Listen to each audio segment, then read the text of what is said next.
안녕하십니까. 자, 이번 시간은 승인의 취소 등에 대해서부터 진행하도록 하겠습니다.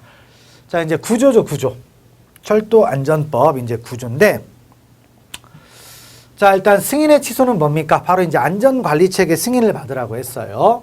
그래서 승인을 받았는데, 이걸 뭡니까? 위반했다 이거죠. 그럼 위반했으면 당연히 제재가 들어가야 되니까, 승인을 뭐 할 수 있다? 취소할 수도 있고, 아니면 6개월 이내의 기간을 정하여 업무의 제한이나 정지를 명할 수 있다 이거죠. 근데 이런 것들을 제재, 그러니까 승인 취소는 다 뭡니까? 원칙은 여기 보셨지만 명할 수 있다니까 원칙은 뭐예요? 의무적이죠.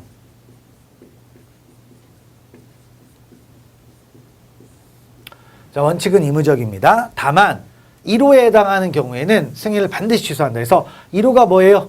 거짓이죠. 그래서 이거 잘 나옵니다. 우리가 조문 계속 나올 텐데 앞으로 이 뭐가 됩니까? 승인 취소 뭐 이런 것들 계속 나올 텐데 항상 이 말 나와요. 거짓이나 그 밖에 부정한 방법으로 승인을 받았다. 이러면 무조건 다 필요적 취소입니다.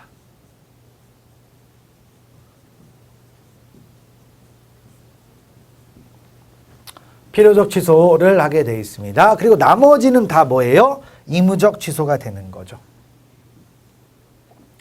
의무적이다. 그러니까 의무적으로 취소를 할 수도 있고 업무 정지를 할 수도 있다는 거죠. 그래서 쭉 한번 읽어보시면은 어떤 얘기였습니까? 제7조 3항을 위반하여 변경 승인을 받지 아니하거나 변경 신고를 하지 아니하고 안전관리체계를 변경했다. 그러니까 안전관리체계 변경하려면 승인을 받아야 되잖아요. 근데 그런 게 없었다. 그러면 취소할 수도 있고 업무 정지를 명할 수도 있다. 그 다음에 3호로 가보면 안전관리체계를 지속적으로 유지하지 아니하여 철도 운영이나 철도 시설의 관리에 중대한 지장을 초래했다. 그렇죠? 그리고 그다음에 뭡니까? 시정조치 명령을 정당한 사유 없이 이용하지 않았다. 근데 거짓이나 그 밖에 부정한 방법으로 승인을 받았으면 처음부터 엉터리잖아요. 해주면 안 되는 거니까 필요적 취소를 한다는 겁니다. 자, 그 다음에 2항으로 가보면 승인 취소 업무의 제한 또는 정지의 기준 및 절차 이런 것들은 국토교통부령으로 정하게 되어 있다. 가볍게 또 보시면 되겠습니다. 자, 그래서 이제 내용을 또 들어가 보게 되면 다음 내용. 자, 그러면 방금 전에 이제 봤던 뭐가 됩니까? 승인을 취소할 수도 있고 6개월 이내에서 업무 정지를 명할 수 있었잖아요. 그럴 때 그 기준이 필요하다 이거죠. 어떤 때는 그러니까 6개월의 범위 내 하는 거 뭐 이런 것이 나오다 보니까 언제까지 업무 정지를 할 수 있겠느냐 이런 부분들이 등장을 하는 겁니다. 그래서 그런 것들은 이제 뭐가 됩니까? 여기 별표 1에 나와 있다. 처분 기준이 있는데요. 쭉쭉 읽으시면 됩니다. 그래서 일반적인 기준 해가지고 뭐 나와 있죠. 그냥 한번 가볍게 한번 읽어볼까요?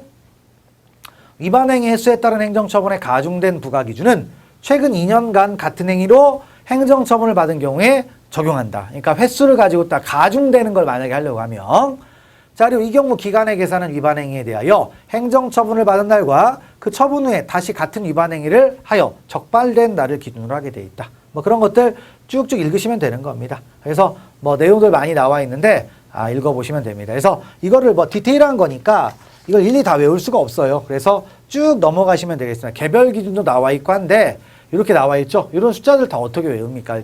일단은 넘어갑니다. 넘어가시고요. 그 다음에 이제 과징금으로 한번 가보도록 합시다. 자, 과징금은 뭐냐면 우리가 업무 정지나 아니면 취소를 했잖아요. 승인 취소나 승인 취소는 업무 정지를 했어요.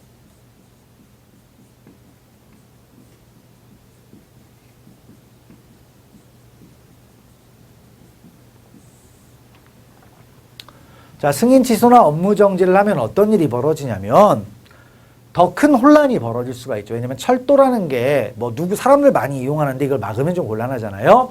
그러니까 너무 크가 왔다. 그러니까 읽어보시면 국토교통부 장관은 철도 운영자 등에 대하여 업무의 제한이나 정지를 명하여야 하는 경우로서 업무의 제한이나 정지가 철도 이용자 등에게 심한 불편을 주거나 그 밖에 공익을 해야 할 우려가 있는 경우에는 자, 업무의 제한이나 정지를 뭐 한다? 대신하여. 대신해서 뭘 할 수 있다?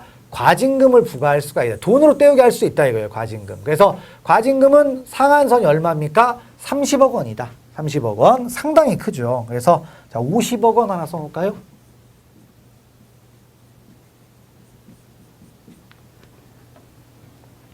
$50억 하나 써놓고 넘어가시면 되겠습니다. 자, 그리고 과징금 이제 부과를 하는 데 있어서 이건 돈이다 보니까 자, 돈 문제는 좀 민감한 문제예요. 그러니까 그런 종류는 이런 것들은 어떻게 한다? 대통령령으로 정한다. 그러니까 돈 문제는 좀 디테일해 뭐다? 하면 함부로 하면 안 되는 거죠. 그래서 여기서 국토교통부령 하면 틀린 거죠.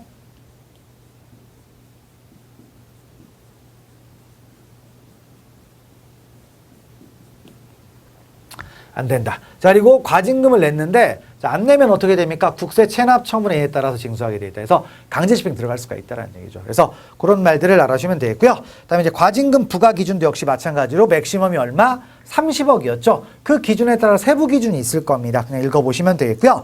그다음에 납부 해가지고 있는데 뭐 쭉쭉 읽으시면 될 것 같습니다. 그래서 자, 뭐다? 다음 페이지에 가보면 부과 기준 쭉 나와 있죠. 이것도 역시 많아요. 그냥 쭉쭉 읽으실 수밖에 없습니다. 그래서 넘어가시면 되겠습니다.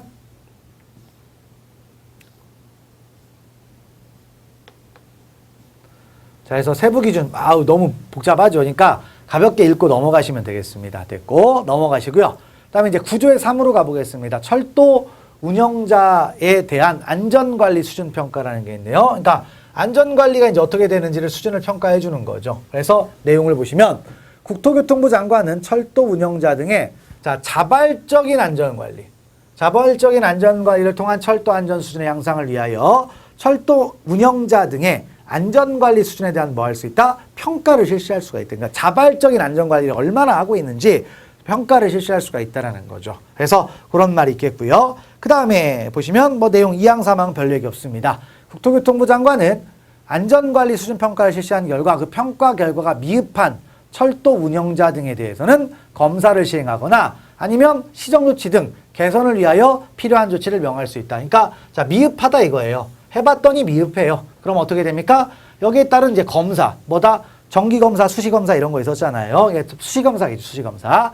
그리고 자, 뭐 합니까? 시정조치 등 개선을 위하여 필요한 조치를 명할 수가 있다라는 겁니다. 그래서 알아주시면 되겠고요. 안전관리를 실시하는 거죠. 그래서 있고 그 다음에 밑에 시행규칙에 가지고 기준 나와 있는데 쭉쭉 읽으시면 되겠습니다. 됐고 거기서 자, 2항을 한번 가보도록 합시다. 2항은 어떻게 됩니까? 바로 국토교통부 장관은 매년 3월 말까지 수준평가를 실시한다. 그러니까 언제까지? 3월 말까지 하게 돼 있다. 그리고 나머지 것들은 쭉 읽으시면 되겠습니다. 자, 이렇게 이제 수준보다 평가를 실시했어요. 그러면 실시한 다음에 어떤 일이 벌어지느냐? 그러면 이제 철도 안전을 잘한 평가가 높은 곳도 있고 낮은 곳도 있을 거 아니에요. 그럴 때 이제 뭐다? 철도 안전 우수자라고 해서 지정을 한다라는 겁니다. 그래서 이제 1항을 내용을 보시면 국토교통부 장관은 안전관리 수준평가 결과에 따라 철도 운영자 등을 대상으로 철도 안전 우수 운영자를 지정할 수가 있다. 그래서 우수 운영자를 뭐 한다? 지정할 수가 있다라는 거죠. 그러면 지정했으면 이제 어떻게 되느냐? 자, 우리 뭐다 지정받았다고 이제 자랑할 수 있어야 될 거 아니에요. 그래서 이 항 보시면 철도 안전 우수 운영자로 지정을 받은 자는 철도 차량, 그다음에 철도 시설이나 관련 문서 등의 철도 안전 우수 운영자로 지정되었음을 나타내는 뭐다? 표시를 할 수가 있다라는 겁니다. 그래서 우리는 이렇게 뭐다? 국토교통부 장관한테 뭐다?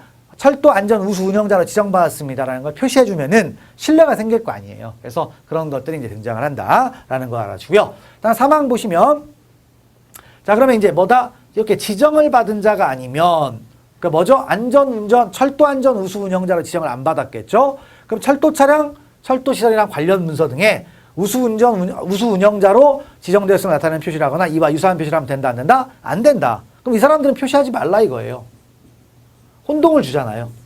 표시하지 말아라. 이런 얘기고요. 그 다음에 4항 가보시면 국토교통부 장관은 뭐다? 사망을 위반하여 우수 운영자로 지정됐음을 나타내는 표시를 하거나 이와 유사한 표시를 한 자에 대하여 해당 표시를 제거하게 하는 등 시정조치. 그러니까 만약에 이렇게 표시하면 뭐합니까? 자, 필요한 시정조치를 할 수가 있다는 거죠. 그리고 세부적인 절차, 국토교통부령. 이렇게 보시면 되겠고, 넘어가시면 되겠습니다. 자, 그 다음에 이제 디테일한 이제 뭐 시행규칙에서 지정 대상 해가지고 나와 있는데요. 여기서 2항을 보시면 되겠습니다. 철도 안전 우수 운영자 지정의 유효기간은 얼마? 1년이 됩니다. 왜? 3월마다 평가한다고 해서 1년 단위로 평가하는 거잖아요. 평가는 1년 단위로 하니까 지정도 1년으로 하는 겁니다. 지정도 1년으로. 그래서 나머지 것들 또 쭉 읽어보시면 되겠죠. 넘어가시면 되겠습니다. 자, 그래서 이렇게 해서 이제 우수 운영자가 지정이 됐고, 근데 1년 단위로 하는데 문제는 지정을 해놓고 보니까 엉터리예요. 그럼 뭐합니까? 지정을 뭐 할 수도 있어야 된다? 취소할 수도 있어야 되겠죠. 그래서 내용들을 이제 보는데, 자, 국토교통부 장관은 철도 운영 안전 우수 운영자가 지정을 받은 자가 다음과 그 어느 하나에 해당하는 경우에는 지정을 뭐 할 수 있다? 취소할 수 있다. 원칙은 의무적이에요. 근데 실제 어떤 게 원칙인지 잘 모르겠습니다. 왜냐? 조문 딱 들어가 보게 되면 어떻게 돼요?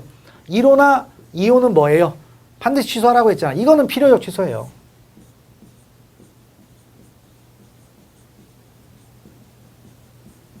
그 다음에 요거는 뭐가 돼요? 의무적 취소가 되는 거죠. 라는 겁니다. 그래서 그걸 놓고 이제 읽어봅시다. 거짓이나 그 밖에 부정한 방법으로 철도 안전 우수 운영자 지정을 받은 경우. 그 다음에 자, 안전관리체계 승인이 뭐가 됐다? 취소가 된 경우. 이럴 때는 무조건 취소하라 이거예요. 그런데 자, 먼저 지정 기준에 부적합하게 되는 등 그 밖에 국토교통부를 정하는 사유가 발생해요. 그러니까 처음에는 제대로 됐어요. 그런데 나중에 보니까 조금 부적합하게 된 겁니다. 후발적인 거죠.